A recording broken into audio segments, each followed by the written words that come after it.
Hi, I'm happy that I get to meet you through this video. My name is Li Liu. I am a Communication Studies faculty member at Bellevue College in Seattle, state of Washington from the United States. At Bellevue College, I teach a wide range of courses, including history of animation, film history, intercultural communication, among many other possibilities. The course I'm proposing for this Challenger Award is Intercultural Communication, and the theme I'm proposing is climate change. I hope for the rest of the video I get to show you examples bit by bit to explain why this course is really relevant and essential to the learning of climate change. I bring to this project my unique strength, including my multicultural background, as well as my track record designing online courses, especially when it comes to incorporation of virtual reality, extended reality, and augmented reality content. I would love to show you examples of those as well. I also included examples and clips of how I use a variety of online recording tools, as well as how I teach in classroom settings to give you a sense of what it is like to sit in my classrooms. In closing, I would like to share some words with my potentially future collaborators in the UK. At Washington State, I chair a college consortium of 19 other community colleges advising students attending study abroad programs. From my past 10 years experience advising students, I know that the UK is a very popular destination.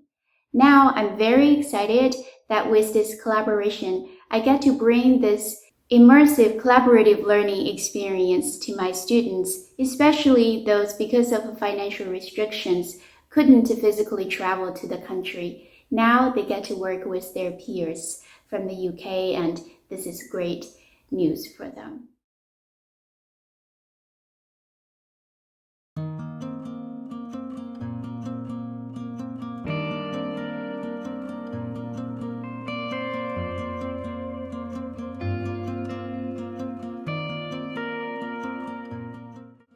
Hello everybody, in today's video I'm going to take you from Bellevue College in Washington, Seattle, United States to Copenhagen in Denmark.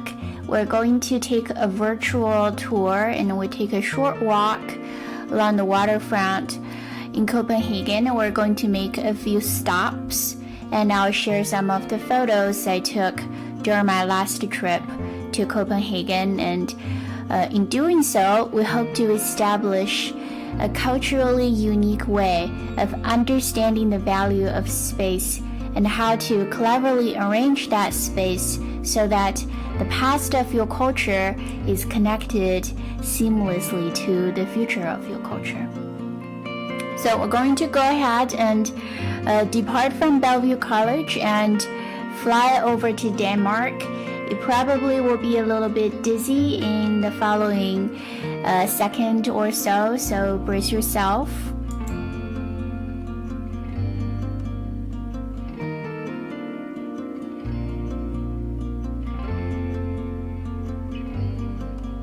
And then we're there.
I'm ready to give you a course walkthrough of the course Intercultural Communication.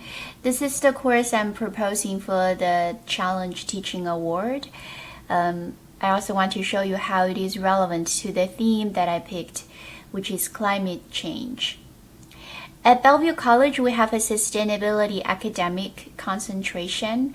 It's a 20 credits academic concentration, and this course Intercultural Communication is identified as a course of change agent. Students who complete this course usually realize that sustainability, climate change, or climate justice goes beyond day-to-day activities such as saving energy or recycling. Sustainability and climate change or climate justice usually is concerned with much wider range of contexts where complex issues such as intergeneration trauma, access to food, understanding of land ownership, and different ways to implementing environmental stewardship are usually concerned with differences when it comes to understanding those issues because of differences when it comes to cultural norms, cultural values, and cultural identities. In this video, I'd like to give you a quick walkthrough of the culminating assignment, Fish in Protest at Frank's Landing. I hope this assignment shows to you the connection between this course, Intercultural Communication, and the theme that I'm proposing, which is climate change. So I'd like to show you very quickly how this assignment is constructed and assessed, and hopefully you will walk away with an understanding of how I make those connections really clear. I'd like to start with this content page. This is the page where I put in all the readings for students to know more about this case. This is a case that's happening locally in the state of Washington.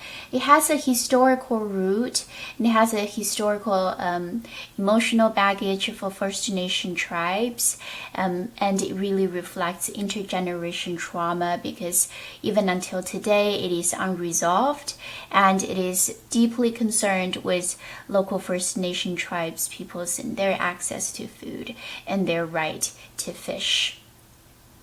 So I'm going to go ahead and open some of those accordions and show you how the readings and the other learning materials are programmed and presented to students.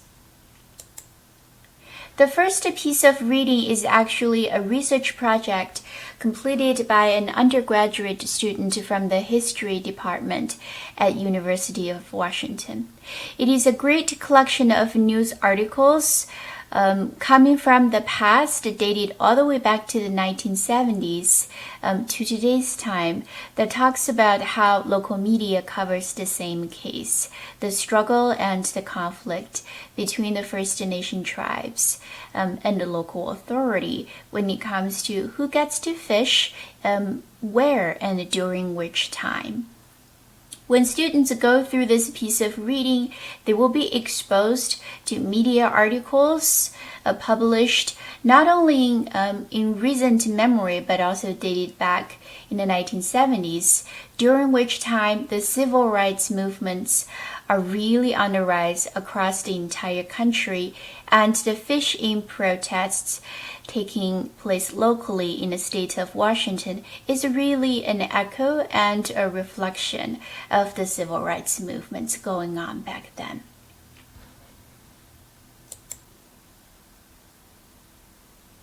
The discussion posting that comes with it identify two particular objectives.